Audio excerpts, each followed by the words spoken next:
Dari Utsman ibn Affan berkata, aku mendengar Nabi SAW bersabda, sesiapa yang membaca Bismillahilladzi la yadurru ma'asmihi syai'un fil ardi wa la fis sama' wa huwa as-sami'ul alim, yang bermaksud dengan nama Allah yang dengan namanya tidak ada sesuatu pun yang dapat memberikan kemudaratan di bumi maupun di langit.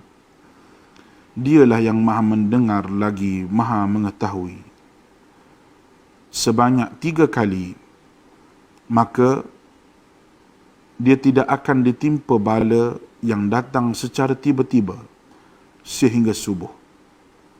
Dan barang siapa yang membacanya ketika subuh sebanyak 3 kali, maka dia tidak akan ditimpa bala secara tiba-tiba sehingga petang, iaitu malam.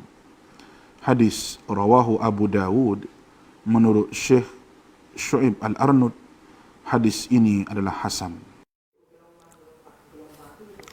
Bismillahirrahmanirrahim. Innal hamdalillah nahmaduhu wa nasta'inuhu wa nastaghfiruh wa na'udzu billahi min shururi anfusina wa min sayyiati a'malina. Man yahdihillahu fala mudilla lahu wa man yudlilhu fala hadiyalah. Asyhadu an la ilaha illallah wahdahu la syarikalah wa asyhadu anna Muhammadan abduhu wa rasuluh. Allahumma salli ala Muhammad wa ala alihi wa ashabihi ajma'in, amma ba'.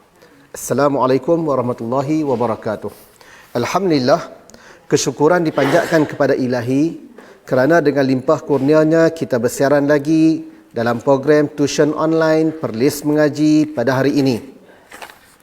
Terima kasih kepada Jabatan Pendidikan Negeri Perlis, Jabatan Hal Ehwal Agama Islam Negeri Perlis, Majlis Agama Islam Negeri Perlis, channel Suara Sunnah serta kru channel Suara Sunnah dan kru Jabatan Pelajaran Negeri, Jabatan Pendidikan Negeri Perlis bagi merealisasikan program ini. InsyaAllah pada hari ini saya akan mengadakan slot faraid, iaitu salah satu komponen dalam kertas S102 fiqh, iaitu dia ada fiqh dan faraid untuk sijil tinggi agama Malaysia stamp. Seperti mana saya katakan tadi, di dalam kertas fiqh peperiksaan sijil tinggi agama Malaysia S102 fiqh, dia ada 2 bahagian, iaitu bahagian yang pertama bahagian fiqh, dan kita masuk kepada bahagian yang kedua, iaitu bahagian faraid, iaitu bahagian tentang pembahagian harta pusaka. Iaitu dengan tajuk saya letakkan di sini, tajuk Muqaddimah fi Ilmil Miras, pendahuluan ataupun muqaddimah pada ilmu miras, ilmu pewarisan. Kita mungkin saya tak boleh nak letakkan mengajar satu tajuk miras secara keseluruhannya disebabkan masa yang mungkin agak sedikit. Jadi saya letakkan di sini sebagai muqaddimah, sebagai pengenalan, sebagai pendahuluan kepada ilmu miras. Sebelum kita nak teruskan dengan muqaddimah ilmu miras ini, sama-sama kita lihat satu video sebagai renungan kita. Segala wang tunai ayahanda yang ada di dalam bank terpulang kepada Adinda Abdul Wahid. Berapa banyak wang ayahanda tu? Oh, banyak. 4,500,000 pound sterling. 4 juta? Wah, Adinda setuju. Segala kebun-kebun, ladang-ladang dan estate-estate, factory-factory dan kelang-kelang, rumah-rumah sewa, dan juga stable lumba kuda terpulang kepada kekanda. Berapa jumlahnya? Oh, tidak begitu banyak. Cuma 5 juta pound sterling saja. Adinda setuju. Adil. Kanda memang adil. Tak disangka-sangka. Buat Adinda Abdul Wahid akan diserahkan rumah yang indah dan permai ini kepada Adinda. Oh, rumah yang macam museum ini ya. Keputusan Kanda memang adil, memang bijak.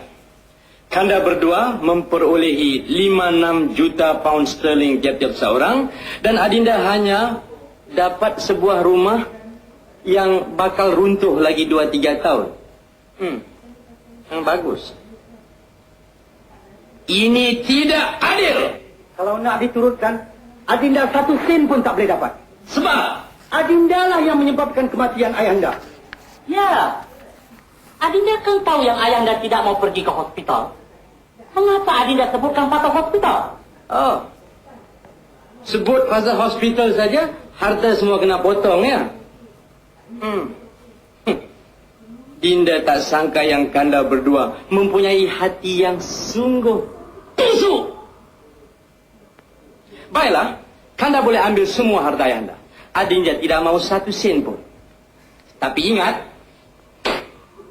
mulai hari ini kita bertiga putus saudara.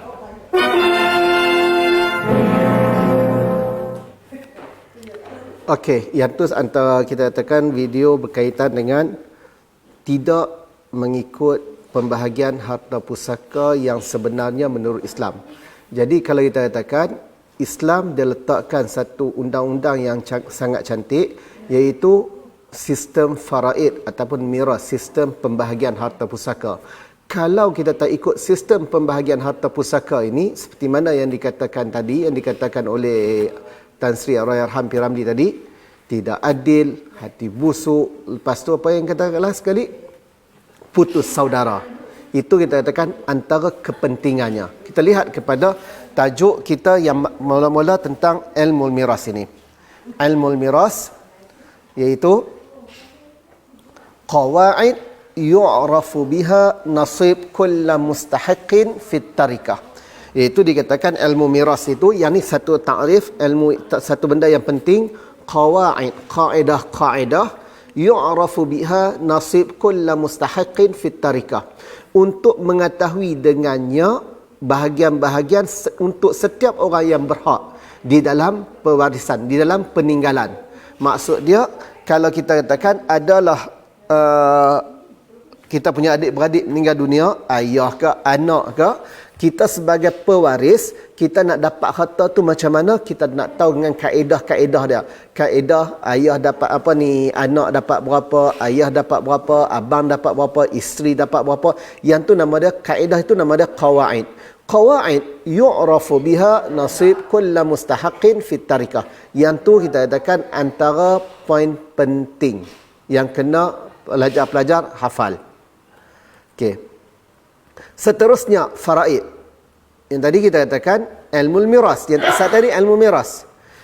Seterusnya faraid pula jam'al faridah an-nasib alladhi qadarahu syari' lil waris. Bahagian yang telah ditentukan oleh syarak kepada pewaris. Tadi kaedah macam mana nak dapat harta. Faraid ni bahagian yang sudah ditentukan, ataupun kita katakan tadi cara-cara nak dapat, berapa yang bahagian yang perlu dapat. Lepas tu faraid bahagian yang telah tersedia dia dapat, iaitu nasib allazi qadarahu syari' lil waris. Yang tadi qawaid yu'rafu biha nasib kullu mustahiqin fit tarikah. Di sini juga, yang ni juga kita katakan antara benda-benda penting yang itu takrif yang perlu dihafal. Lepas itu juga wasummiya ilmul miras. Ilmu miras disamakan juga dengan ilmu qawaid, ilmu faraid, li'annahu qawaid yu'rafu biha siham muqaddaran syar'an likulli waris. Nanti soalan tanya, limadza summiya ilmul miras bi ilmil faraid? Kenapa dinamakan ilmu miras dengan ilmu faraid? Li'annahu qawaid. Kerana dia juga, faraid ini juga merupakan satu kaedah yang kita tahu saham-saham ataupun bahagian-bahagian yang telah ditentukan oleh syarak untuk setiap pewaris. Dengan kita katakan, dengan kita belajar miras, kita tahu kaedah-kaedah dia. Dengan kita belajar faraid, kita tahu bahagian dia. Dan dengan ilmu miras juga dinamakan sebagai ilmu faraid, kerana dia merupakan satu ilmu yang mana untuk kita mengetahui bahagian yang telah ditentukan syarak untuk setiap pewaris. Jadi di sini kita katakan ilmu faraid dia sama juga dengan ilmu miras. Maudhu' ilmu miras, objektif. Tujuan apa kita belajar ilmu miras? Apa maksud tujuan? Yang ni kita katakan benda yang penting. Objektif ini merupakan penting. Sebab kalau orang tak tahu tujuan satu-satu benda dia belajar, dia tak mencapai ilmu dia tu. Dia belajar tu atas angin, seolah macam dia tak tahu apa dia. Saya suka tanya pada pelajar saya, apa tujuan kamu belajar ilmu arut? Kita stam belajar ilmu arut, tapi apa tujuan dia? Apa kepentingan dia? Jadi kalau kita belajar saja tanpa kita tahu kepentingan, kita tak rasa seronok kita nak belajar. Pasal kita tak faham. Ataupun kita cuba nak faham tapi benda tu salah. Contoh, dalam stam juga ada subjek nama dia adab nusus. Apa tajuk adab nusus ni apa dia? Ada orang kata adab ni ada tata cara adab sebagai satu adab, kesopanan dan sebagainya. Kalau dia memahami tajuk adab itu dengan kesopanan, dia belajar adab yang betul-betul adab nusus di dalam silibus stam, pening kepala dia nak cari tang manalah tata susila, tata cara dan sebagainya. Sebab adab nusus itu adalah kesusastraan. Jadi kita kena tahu tujuan satu-satu benda kita belajar, apa subjek yang kita nak belajar. Kalau kita tak tahu benda tu, macam mana kita nak menguasai ilmu tu? Jadi contoh kita katakan, kita bagi benda yang lain. Kita bagi senang. Orang belajar, kalau ilmu biasa ni, orang belajar ilmu bahasa Melayu. Tapi dia duk cari formula-formula matematik dalam tu. Memang tak jumpa. Kan? Sebab dia tak kenal benda tu. Jadi kita kena tahu tujuan belajar bahasa Melayu, pasal apa kena belajar bahasa Melayu. Tujuan belajar matematik, untuk apa belajar matematik. Tujuan belajar fiqh, untuk apa fiqh. Tujuan untuk belajar miras, apa tujuan dia, objektif dia. Di sini dia bagi tahu antara objektif dia, objektif untuk ilmu miras, tarikatul mayyit min haitsu taqsimuha wa bayan nasib kulla waris. Tujuan kita belajar ilmu miras iaitu peninggalan si mati, min haitsu taqsimuha, bagaimana kita nak membahagikan harta peninggalan si mati, wa bayan nasib kulla waris, dan menentukan dan menerangkan bahagian-bahagian setiap pewaris. Jadi bila kita katakan, bila ada satu keluarga kita akan meninggal dunia, dia tinggalkan harta yang banyak, nak buat macam mana? Nak buat macam mana ni? Nak kira macam mana ni? Kita ada isteri, ada 4. Isteri tu seorang tu tak ada anak, 3 tak ada anak, seorang ada anak.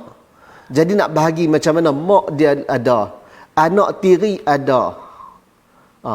Lepas tu macam mana nak bahagi tu? Jadi kita katakan tujuan ilmu faraid ni, tarikatul mayyit min haitsu taqsimuha, peninggalan si mati, daripada sudut kita nak membahagikannya, wa bayan, dan kita menerangkan nasib kulla waris, bahagian-bahagian untuk setiap pewaris. Okey. Fadilat ilmu miras. Fadilat ni kelebihan. Qala Rasulullah sallallahu alaihi wasallam, ta'allamu faraid wa 'allimuha an-nas fa innaha nisfu al. Nabi SAW dicakap terus tentang ilmu faraid ni. Ta'allamu faraid, belajarlah ilmu faraid, wa 'allimuha an-nas, dan ajarkan dia kepada orang. Fa innaha nisfu al, sesungguhnya ilmu faraid ini sebahagian besar, sebahagian daripada ilmu. Saya suka katakan, sebab tu saya ajak faraid. Satu ilmu yang dikatakan inayah fa'iqah bi amriha wa hasul akid ala tahsiluha, iaitu satu ilmu yang dititik beratkan oleh Rasul tentang dia, wa hasul akid, dan galakkan yang bersungguh ala tahsiluha, untuk mendapatkannya. Nabi bagi tahu, ta'allamu faraid wa 'allimuha an-nas, belajarlah ilmu faraid dan ajarkan dia kepada orang. Kerja apa yang Nabi suruh secara tetap? Memang Nabi suruh kita bekerja. Memang Nabi suruh kita buat menjadi manusia yang baik, manusia yang bermanfaat. Tapi yang tu secara umum. Tapi secara spesifik yang Nabi suruh kita kerja ataupun kita ajar, antara dia ilmu Quran, lepas tu ilmu faraid. Memang kita kata kalau kita mengaji itu, memang kita boleh belajar benda lain, tetapi benda itu tak spesifik, tak dititik beratkan, tak bersungguh Nabi katakan di sini. Lepas tu apa yang Nabi katakan? Wa allimuha annas, ajarkan kepada orang. Fa innaha nisfu ilm, sesungguhnya ilmu faraid ini sebahagian daripada ilmu. Nak katakan besarnya ilmu faraid ni. Macam mana besar? Kalau kita tengok dalam buku teks, sebagaimana hadis Nabi SAW, Nabi pernah mengatakan tentang Al-Hajjul Arafah. Haji itu Arafah. Pasal apa? Haji itu kalau kita kira, dia rukun dia ada apa? Dia ada tawaf, dia ada sa'i, dia ada apa ni, wukuf, dia ada banyak. Dia ada 5. Kan? Jadi pasal apa Nabi, dia ada 6. Pasal apa dalam bab haji, Nabi katakan dalam banyak rukun itu, Nabi katakan Al-Hajjul Arafah. Sedangkan kalau kita katakan kita pergi buat haji, kita tak tawaf, tak sah haji kita. Kita pergi buat haji dan kita tidak sa'i, tak sah haji kita. Kan? Pasal apa Nabi kata Hajjul Arafah? Kerana berwukuf di pada Arafah salah satu benda yang besar di dalam ibadah haji. Begitu juga dalam ilmu ini, antara ilmu yang besar di dalam kita katakan iaitu ilmu faraid. Fa innaha nisful ilm. Dan sambungan hadis kalau wa innaha awwala ma yunza' min ummati, dan sesungguhnya ilmu faraid ini ilmu yang awal-awal dicabut daripada umatku. Ilmu yang awal dicabut tu apa? Kita cepat lupa. Tak main dengan dia, tak tengok dia, selalunya biasanya lupalah ilmu faraid ni. Okey. Yang kedua, antara fadilat, kelebihan ilmu faraid, hiya mukhtasah bi ihda halatai insan, iaitu dia dikhususkan dengan salah satu daripada hal keadaan manusia. Wa hiya halatul mamat, iaitu hal keadaan meninggal dunia, bi khilafin ghairuha minal ulum, bersalahan dengan ilmu-ilmu yang lain. Apa dia? Macam mana? Orang nak guna ilmu faraid ni masa bila? Kalau kita nak praktik ilmu faraid, lebih kepada bila? Halatal mamat. Hal keadaan orang tu dah meninggal dunia. Tak ada lah siapa nak fikira harta faraid ke ayah dia. Ayah dia tak meninggal lagi, dia fikira siap dah. Saya nak cerita ke ayah sikit ni, ayah dia tinggal berapa? Ayah tinggal duit, tinggal kereta, tinggal rumah, apa semua ni. Okey, kalau ayah meninggal dunia, abang dapat banyak ni, adik dapat banyak ni, mak dapat banyak ni. Cari pasal. Kan? Jadi cari pasal lah. Jadi dia tak kira, dia tak wujud waktu tu. Dia akan kira halatul mamat. Okey. Seterusnya mu'ta'alliqah bil milk at-tirari, iaitu dia berkaitan dengan pemilikan secara langsung. Fadilat faraid ni, dia pemilikan secara langsung. Tiba-tiba orang kata dapat durian runtuh, harta dapat harta. Benda-benda lain, kalau kita dalam pusaka ni, dalam benda lain, nak dapat harta kena kerja. Tapi bila kata pusaka, dia tak payah kerja. Dia melengur, minta maaf lah. Tunggu ayah dia meninggal dunia, dia dapat harta. Dapat tanah berapa relung, dapat kereta, dapat rumah apa semua. Kalau biasa, kita nak rumah, kita kena beli, nak tanah, kita kena beli, nak apa semua kena beli. Tapi dia katakan muta'alliqah bi milkit tirari. Seterusnya, hikmah masyru'iyyatil faraid. Hikmah pensyariatan faraid. Di sini dia katakan hikmah masyru'iyah. Maksud hikmah ni apa dah? Kebaikan. Tadi kelebihan, yakni kebaikan. Kebaikan di pensyariatan faraid. Ihtiram li milkiyatil afrad. Menghormati pemilikan individu. Kalaulah orang meninggal dunia, orang tak limit harta dia, kita menghormati harta dia. Okey, seterusnya taqwiyah rabitah qarabah atifah at-tabi'iyah, iaitu mengukuhkan tali ikatan kekeluargaan dan perasaan fitrah semula jadi. ialah bila ada faraid, pembahagian dia secara adil, ikatan adik-beradik kita kukuh. Kalau kita ingat dengan video tadi, dia tak ikut cara faraid. Dia ni dapat 5 juta, dia ni dapat 5 juta, dia ni dapat 6 juta, 4 juta setengah. Apa yang terjadi? Hubungan keluarga terputus. Jadi bila adanya ilmu faraid, hikmah dia taqwiyah rabitah qarabah atifah tabi'iyah. Seterusnya yang kelima, tahdid likulli waris nasiban muayyanan fahasimal madatin niza' allati tazra'ul ahqad wa taqta'ul arham. Iaitu menentukan setiap waris itu bahagian yang tertentu, nasiban muayyanan. Fahasimal madatin niza', iaitu dia dapat menyelesaikan pertelingkahan yang membenihkan perasaan dengki dan memutuskan tali persaudaraan. Okey, Allah Taala tetapkan dah, orang tak boleh nak kata apa. Seterusnya, kana nasibul unsa nisfu nasibur rajul li'annahu kafil li usratih wa alaihi wahdahu ab'ul infaq. Iaitu adalah bahagian perempuan setengah daripada bahagian lelaki. Kalau kita kira faraid, harta miras, orang perempuan dapat setengah daripada lelaki. Kalau lelaki dapat 1 juta, perempuan dapat 500,000. Kalau lelaki dapat 500,000, perempuan dapat 250,000. Kalau lelaki dapat 10, perempuan dapat 5. Macam tu. Perempuan dapat setengah.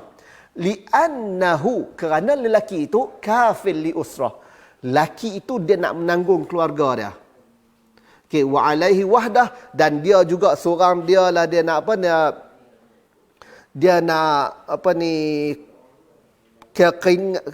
mencari rezeki untuk pembelanjaan keluarga dan anak-anaknya. Okey, untuk dia lah seorang yang mencari rezeki dan sebagainya. Tanggungjawab rumah tangga ada kepada suami. Suamilah yang nak kena bayar bil, suamilah bayar duit rumah, suamilah bagi tanggungjawab suamilah bagi pakaian, bagi makanan. Yang tu semua tanggungjawab suami. Maksud dia duit yang dia dapat, dia kena beli rumah untuk keluarga dia, makan untuk keluarga dia, pakaian untuk keluarga dia, tu suami. Duit isteri. Itu asal hukum. Tak. Maksud dia kalau kata isteri tu apa dah? Untuk apa? Dia nak beli handbag dia nak beli kasut dia sendiri, yang untuk aksesoris dia punya tu, dia pakai duit dah. Tapi kalau yang suami ni, yang tu tanggungjawab tu. Adakah isteri wajib bagi duit kepada suami? Tak wajib. Bukan isteri bagi nafkah kat suami. Suami kena bagi nafkah kat isteri. Jadi sebab itu di sini kalau kita kira, bahagian lelaki lebih banyak daripada perempuan. Pasal perempuan untuk kegunaan dia, lelaki untuk kegunaan dia bersama dengan keluarga dia. Kana nasibul unsa nisfu nasibur rajul li'annahu kafil li usratih. Okey, seterusnya ilhaqat zaujiyah bil qarabah taqdisan silah baina zaujaini. Menyamakan hubungan suami isteri dengan kekeluargaan sebagai memuliakan hubungan perkahwinan. Apa maksud? Kalau kita lihat di sini, hikmah dia sandarkan, dia menyamakan ataupun dia ambil hubungan suami isteri ini sebagai qarabah. Asal faraid, harta pusaka ni, dia adik-beradik. Ayah meninggal, dapat kat anak, ataupun dapat kat tok wan. Macam tu, harta dia, atau asal-asal pusaka ni. Kan? Isteri, dia orang lain, dia orang luar. Bila kita kahwin dengan dia, kita mati, isteri kita dapat harta pusaka kita. Ataupun isteri kita mati, kita dapat harta pusaka dia. Padahal dia bukan adik-beradik kita pun. Katakanlah seorang tu, dia kahwin dengan, dia orang Perlis, dia kahwin dengan orang Korea. Sekarang ni orang minat orang Korea. Kan? Kalaulah orang Korea tu mati, dia boleh makan harta pusaka orang Korea tu. Padahal bukan adik-beradik pun. Yang tu kita katakan. Jadi, zaujiyah ni, hubungan suami isteri ni, dia disamakan dengan hubungan kekeluargaan. Pasal apa? Taqdis. Untuk memuliakan. Untuk nak memuliakan silah. Untuk memuliakan hubungan perkahwinan antara suami isteri. Kalau tak kahwin, dia tak ada hubungan benda ni. Kalau mati, matilah. Jadi ini antara kita katakan hikmah masyru'iyah faraid.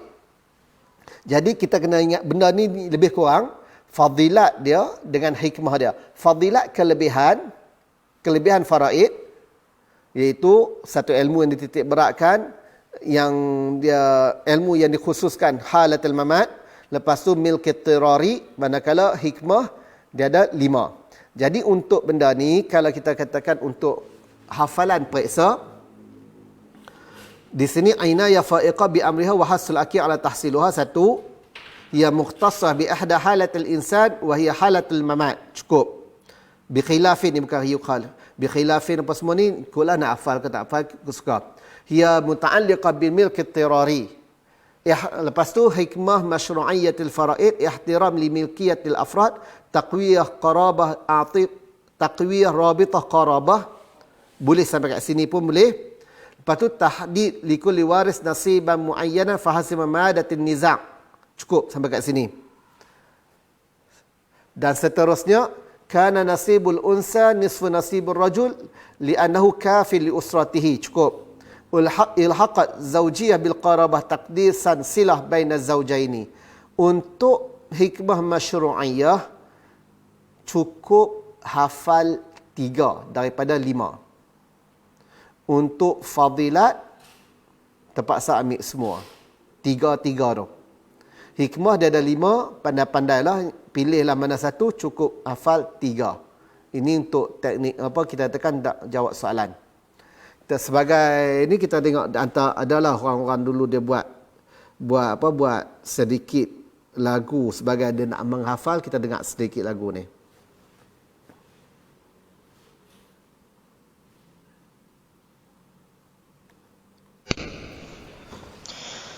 تعريف علم الميراث. علم الميراث قواعد يعرف بها نصيب كل مستحق في التركة الفرائض وهي النصيب الذي قدره الشارع للوارثين. علم الميراث قواعد يعرف بها نصيب كل مستحق في التركة الفرائض وهي النصيب الذي قدره الشارع للوارثين. لما سمي لأنه القواعد التي تعرف بها السهم المقدر شرعا لكل وارث. موضوعه تركة الميت من حيث تقسيمها. موضوعه بيان ناصب كل وارث وفضله عناية الفائقة بأمرها. هي مختصة بإحدى حالتي الإنسان وهي حالة الممات متعلقة بالملك الاضطراري. مختصة بإحدى حالتي الإنسان وهي حالة الممات متعلقة بالملك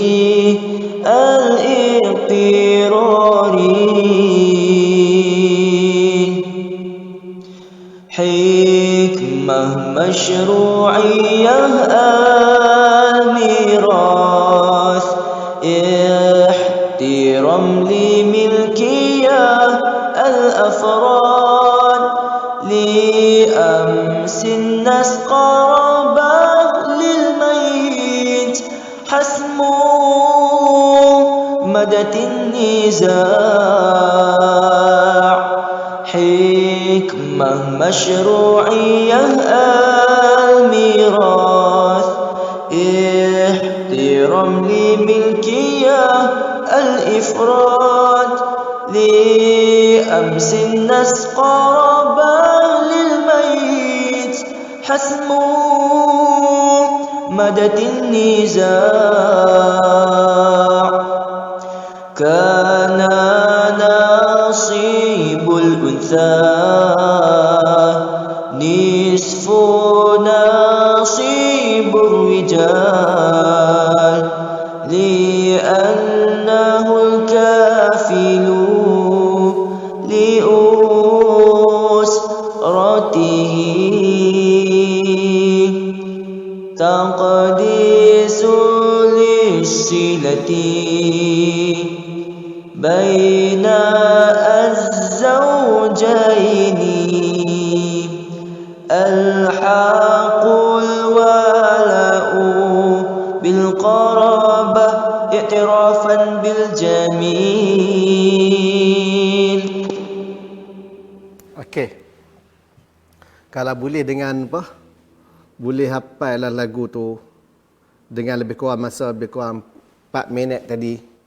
Selesai apa yang saya cakap tadi. Maksud dia daripada takrifnya, daripada limaza summiya ilmul miras bi ilmil faraidnya, lepas tu takrif faraid dia, lepas tu maudhu' ilmul miras dan sebagainya tu selesai. Kan? Itu kita katakan antara benda-benda penting, muqaddimah benda-benda penting di dalam ilmu miras yang awal yang pertama. Seterusnya yang ni kita lihat kepada istilah. Sebab di dalam ilmu miras nanti bila orang belajar mengajar ilmu miras, dia akan menggunakan istilah-istilah.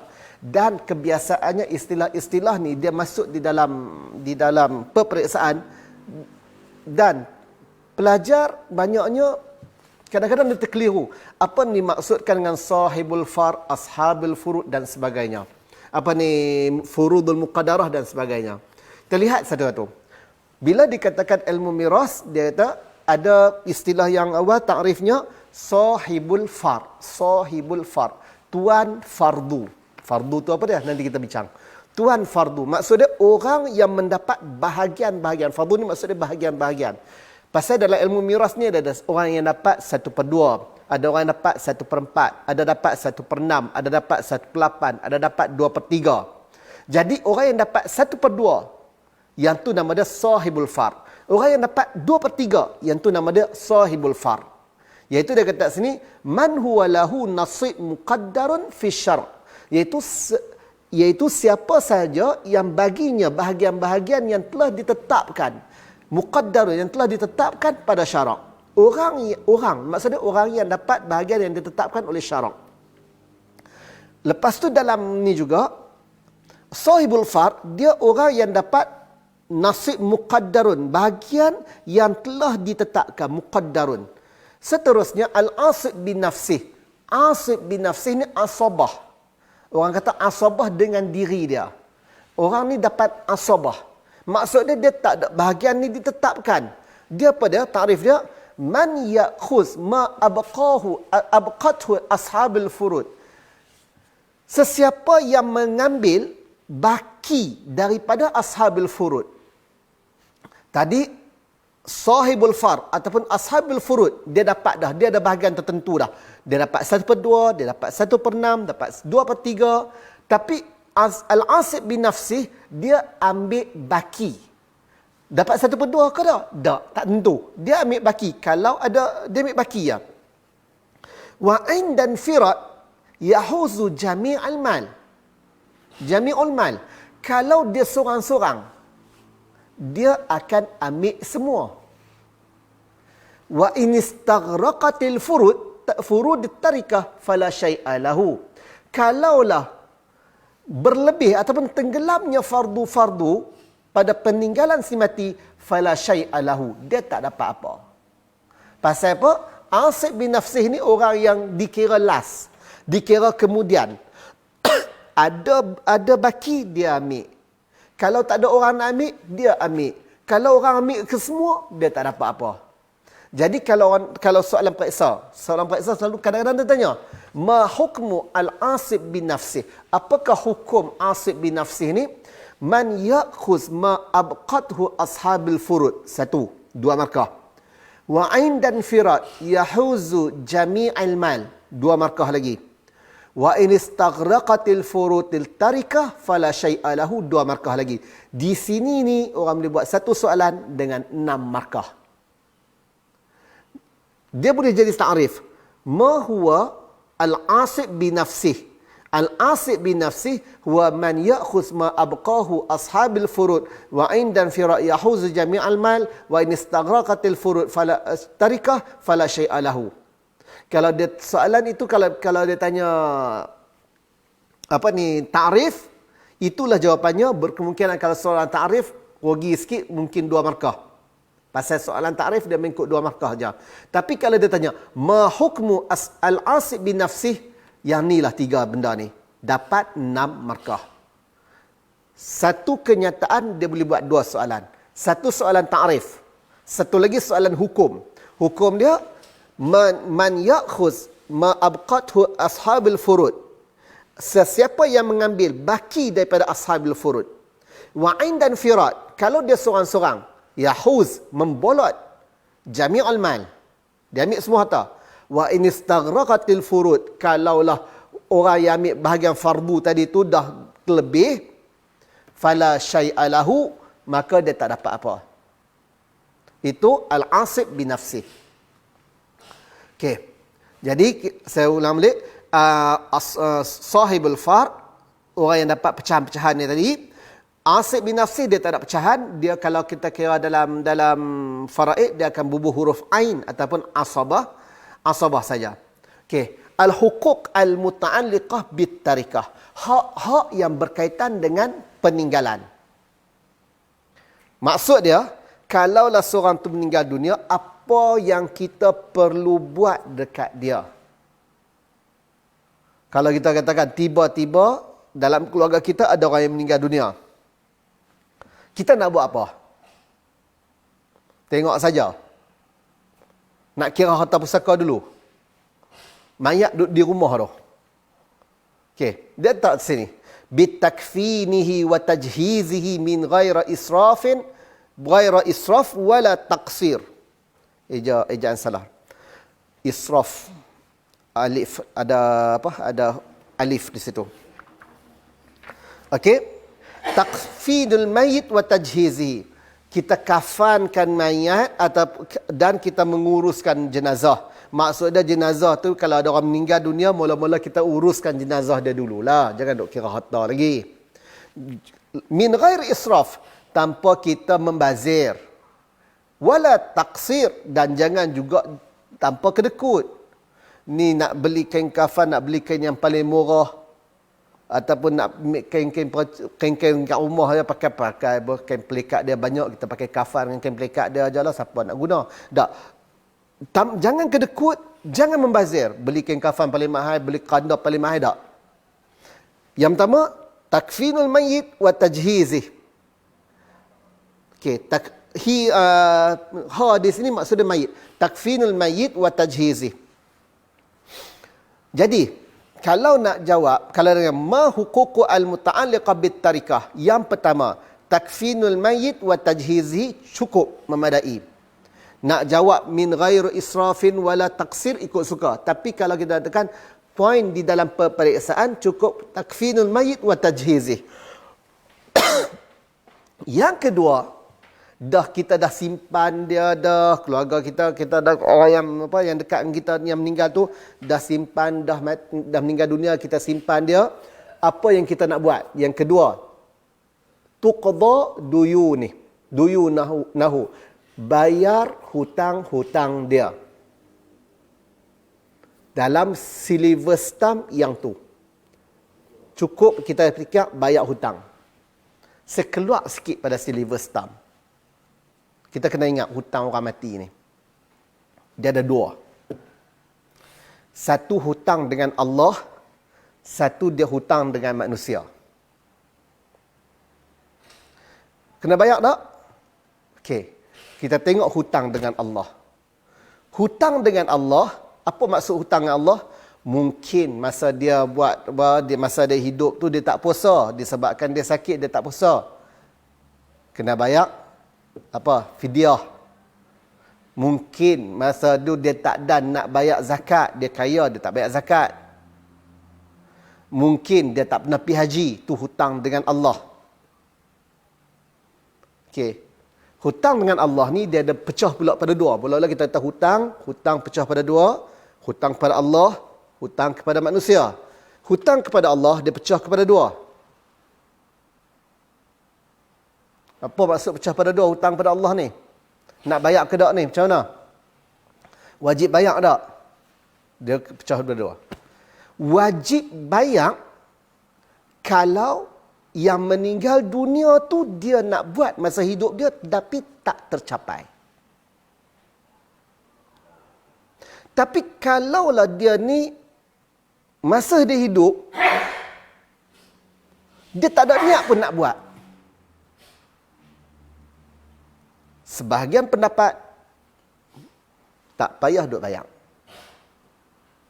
Contoh macam mana? Dia kaya tapi dia tak pernah sebut pun nak pergi haji. Bahkan semayang pun tak. Semayang tak apa semua, takkan dia nak bayar zakat. Takkan dia nak pergi haji, semayang apa pun tak. Kan?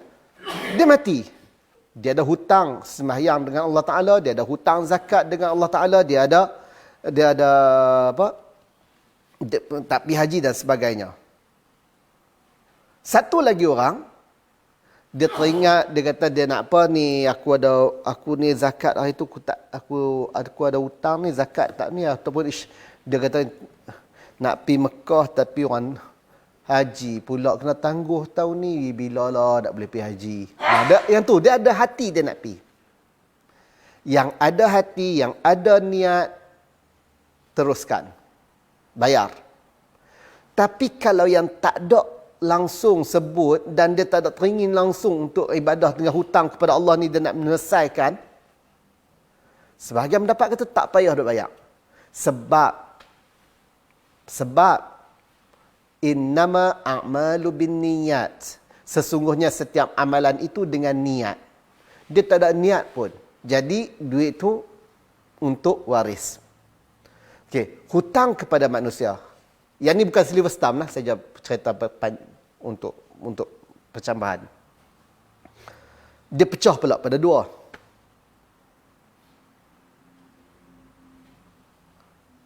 Macam mana? Satu yang segera, satu lagi yang tak segera. Baik, hutang yang segera bayar dengan tak segera bayar. Macam mana yang segera bayar? Yang jenis kita tak ada duit, tiba-tiba tak ada duit, kita pergi hutang ke orang kita, nak pinjam sat, nanti aku ada duit, aku bayar. Itu segera. Hutang yang tak segera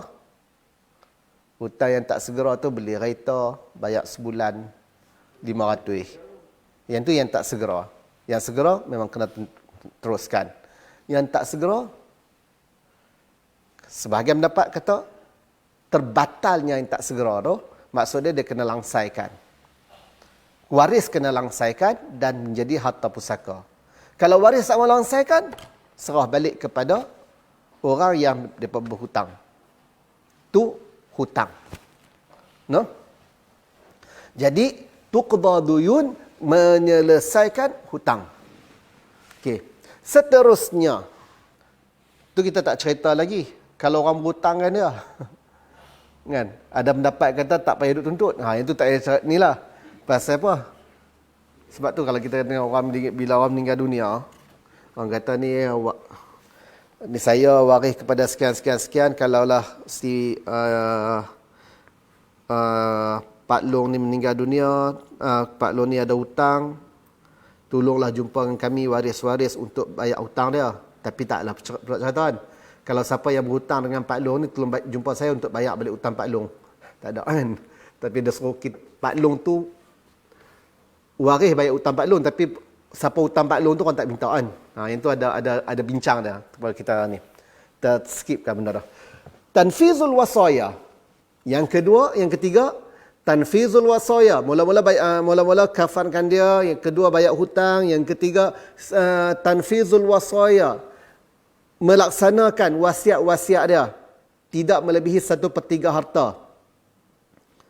Yang ketiga, melaksanakan wasiat. Yang keempat, yuqassimul baqi bainal warasah, membahagikan baki-baki di kalangan pewaris. Jadi dia ada 4 benda. Dan 4 benda tu ikut tertib. Mula-mula takfin wa tajhiz, tuqda duyun, tanfizul wasaya, yuqassimul baqi bainal warasah. Yang ni selalunya 4 markah. Ma al-huquq al-muta'alliqah bit-tarikah. Kena jawab 1. Takfinul mayyit wa tajhizih. 2. Tuqda duyunahu. Yang 3. Tanfizul wasayahu. Yang keempat, yuqassimul baqi bainal warasah. 4 markah untuk soalan ma al-huquq al-muta'alliqah bit-tarikah. Okey. Seterusnya syurutul irs, syarat-syarat pewarisan. Macam mana kita nak wariskan harta? Dia ada 2 syarat dia. Yang pertama mautil muwaris, yang kedua hayatul waris. Maksud mautil muwaris, meninggalnya orang yang kita nak mewarisi harta. Syarat yang pertama, kita tak boleh nak mewariskan harta dia tu kalau dia tu masih lagi hidup. Mesti dia kena meninggal dulu. Mautil muwaris. Yang kedua, hayatil waris, hidupnya pewaris. Kalau dia tu mati, macam mana kita nak dia tu nak wariskan harta sedangkan dia mati dah. Jadi orang yang nak menerima harta dia mesti hidup, orang yang nak dapat orang yang nak mewariskan harta dia mesti meninggal dunia. Soalan ini saya bagi tahu dengan ni soalannya, ma syurutu al-irs. 4 markah. Ma syurutul irs. 1 syurutul irs, mautil muwaris bitahqiqi musyahadah mautihi au hukman au taqdiran. Yang kedua, hayatul waris ba'dal mautil muwaris. Pasal 4. Okey, kalau dia jawab mautil muwaris, hayatul waris, 2 markah. Tapi bila dia jawab mautil muwaris bitahqiqi musyahadah mautihi, apa maksud dia? Pewaris itu meninggal dunia dengan kita confirm, tahqiq, confirm kematian dia dengan kita tengok mayat dia. Memang kita nampak dia tu memang mati. Memang ada jenazah di depan kita. Ataupun hukman. Ataupun secara hukum dia. Kita tak nampak jenazah dia, tetapi dihukumkan kata dia mati. Minta maaf, sebagai contoh kita katakan kes kapal terbang hilang MH370. Kita tak tahu pergi mana kapal terbang tu, ada lagi ke tak ada ke, orang dalam tu mati ke, betul ke jatuh dalam laut ke, tak tahu. Tapi kerajaan menghukumkan kata dia mati. Orang dalam tu mati. Yang tu hukman. Jadi harta-harta dia boleh diwarisi. Isteri dia, janda, boleh orang lain kahwin. Kan? Yang tu kata hukman. Okey, yang ketiga, yang tu kalau hukman tu siapa? Kerajaan yang kerajaan yang buat hukum, bukan kita pandai-pandai kita buat hukum, tak. Kerajaan yang isytihar kata mereka ni mati. Yang ketiga, takdiran, secara takdir, perempuan yang hamil, baby dalam perut tu, yang tu kita katakan takdiran. Okey, mautil muwaris bi tahqiq musyahadah mautihi au hukman au taqdiran. Kalau nak jawab bagi markah penuh 2 markah, mautil muwaris bi tahqiq musyahadah mautihi pun cukup dapat 2 markah. Lepas tu hayatil waris, hidupnya pewaris, ba'da mautil muwaris, setelah matinya pewaris. Pasal apa benda ni penting? Pasal kita nak tahu siapa yang mewaris, siapa yang mendapat harta pusaka, siapa yang bagi harta pusaka. Yang tu yang penting. Tapi kalaulah dua-dua tu tak tahu. Contoh dia mati, rumah terbakar. Tak tahu siapa mati dulu. Dua-dua tu tidak ada hak untuk saling waris mewarisi. Dia penting. Benda ni penting pasal apa? Contoh kita katakan. Ayah, dia ada 2 orang anak. 3 orang anak. Contoh, 3 orang anak. Ketiga-tiga anak ni sudah berkahwin. Dan ada anak lagi. Maksud dia, Tok Wan, anak, cucu. Kan? Kalau anak meninggal dunia, anak yang pertama meninggal dunia, ketiga-tiga anak ni ada anak. Harta anak yang meninggal dunia ni, dia akan pi kepada ayah dia akan pi kepada anak dia, ataupun cucu Tok Wan tadi.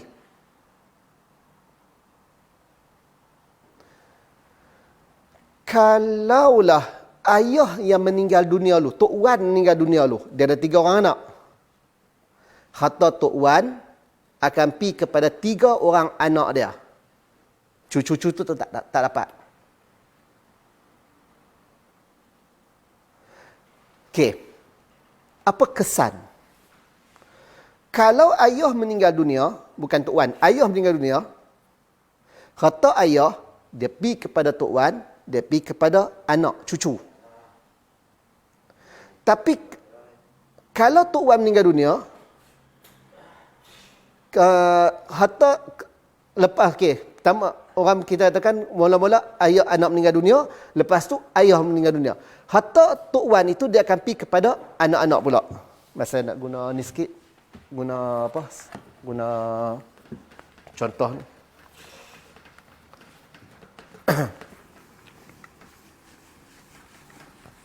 Dia cakap saja, dia tak apa nampak. Okey, yang ni kita katakan orang yang mati. Yang ni, sorry.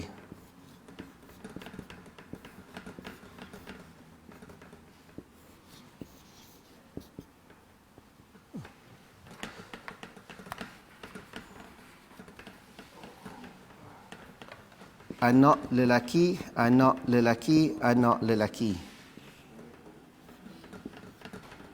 Cucu lelaki, cucu lelaki, cucu lelaki. Sebagai contohlah, kita buat contoh. Allah. Macam mana contoh dia?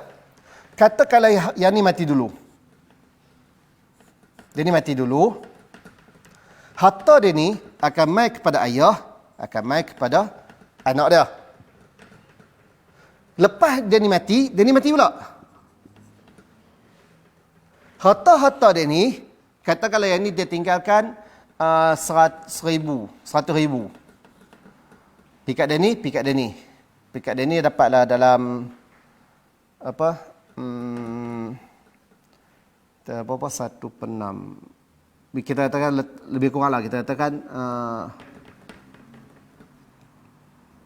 40,000, yang ni dapat 60,000. Contohlah, bukan kiraan yang senang. Harta yang ni yang memang dia dah ada, Tok Wan ni memang dah ada, harta dia pun 100,000 juga. Campur dengan harta ayah dia ni 40,000, 140,000 diberikan kepada mereka dua ni. Ini kalau yang ni mati dulu. Okey. Maksud dia, cucu ni hanya dapat 60,000 sahaja.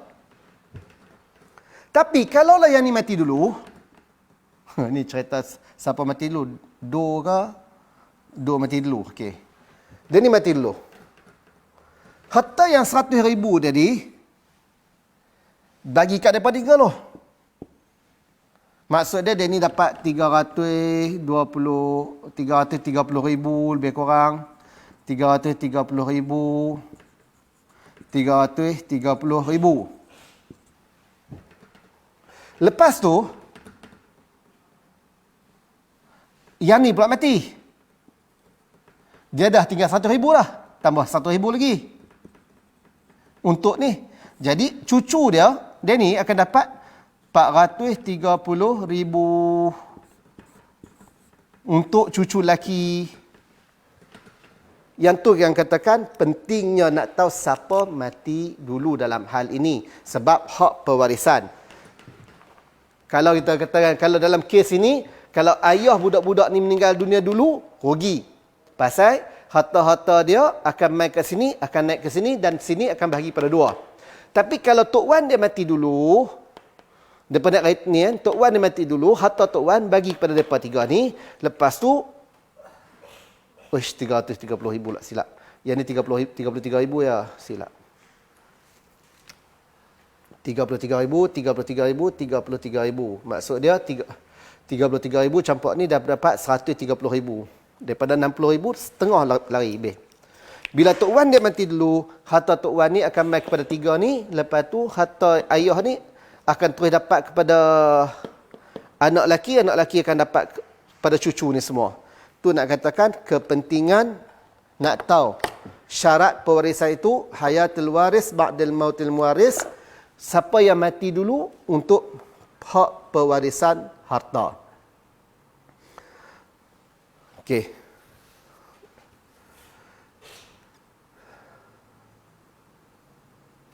Seterusnya saya ambil sikit sebab.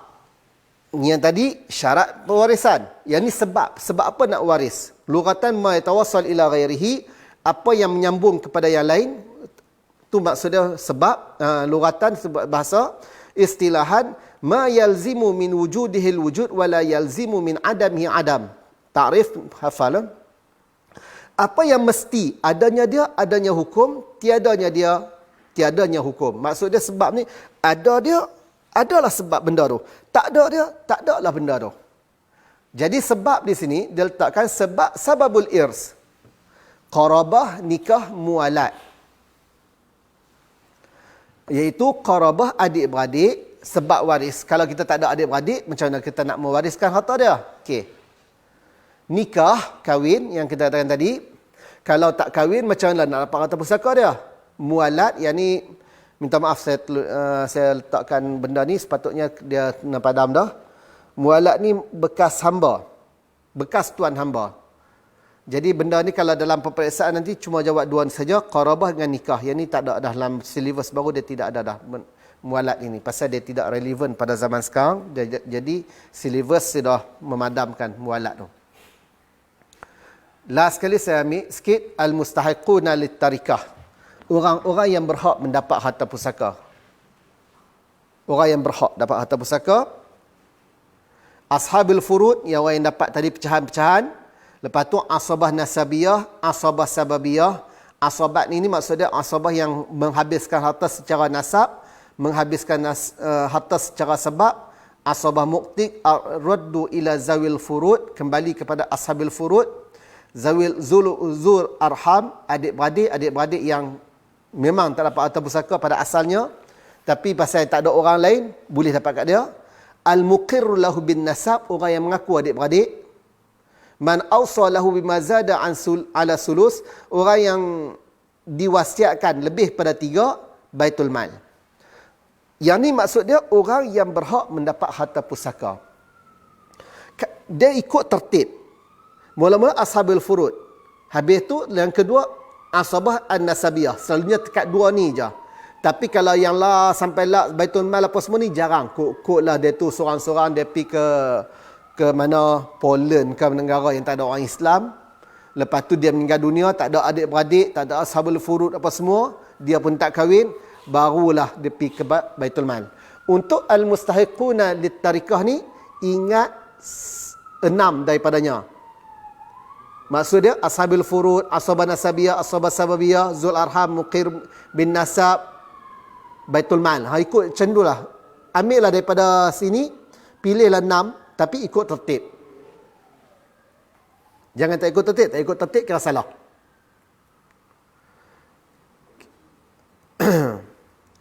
Al-warisuna bil far'a wa ta'sib min az-zukur. Pewaris-pewaris fardu ataupun asabah daripada kalangan lelaki. Ibnun, anak. Ibn, anak lelaki ke bawah. Anak, cucu lelaki daripada anak lelaki ke bawah. Ayah, tok wan ke atas. Saudara seibu sebapa, saudara sebapa, saudara seibu. Minta maaf saya cepat kerana masa kecemasan. Ibnun akhin syaqiq, anak saudara seibu sebapa, anak saudara sebapa ke bawah.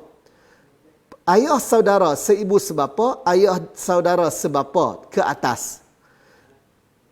Anak saudara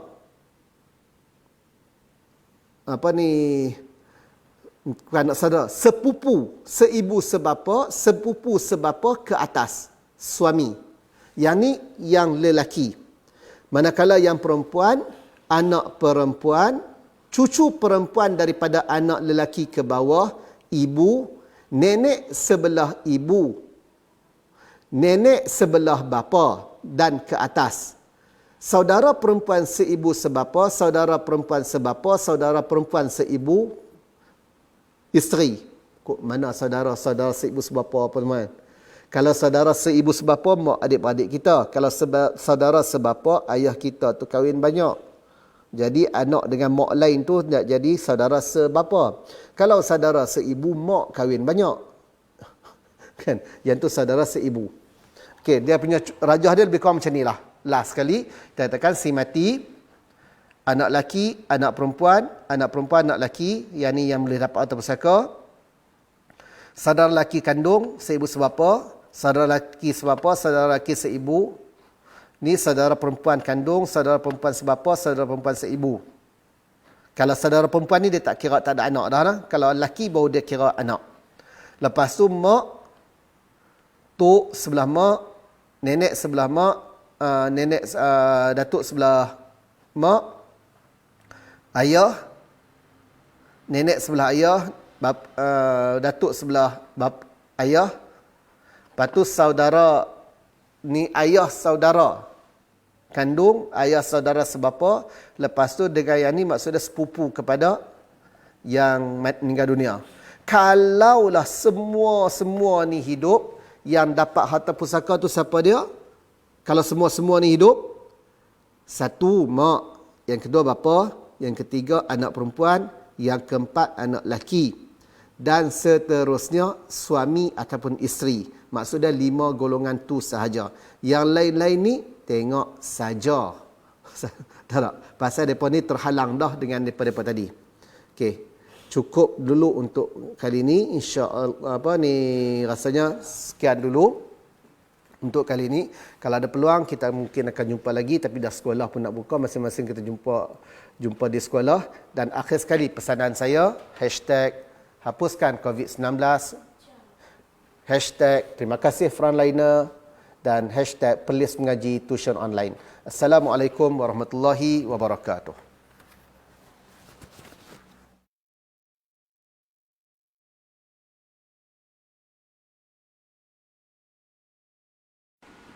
Daripada Anas bin Malik radhiyallahu anhu berkata, Nabi SAW pernah berdoa, Allahumma inni a'udzubika minal barasi wal jununi wal juzami wa min sayil asqam. Ya Allah, aku berlindung denganmu daripada penyakit sopak, penyakit gila, penyakit kusta dan penyakit-penyakit yang buruk.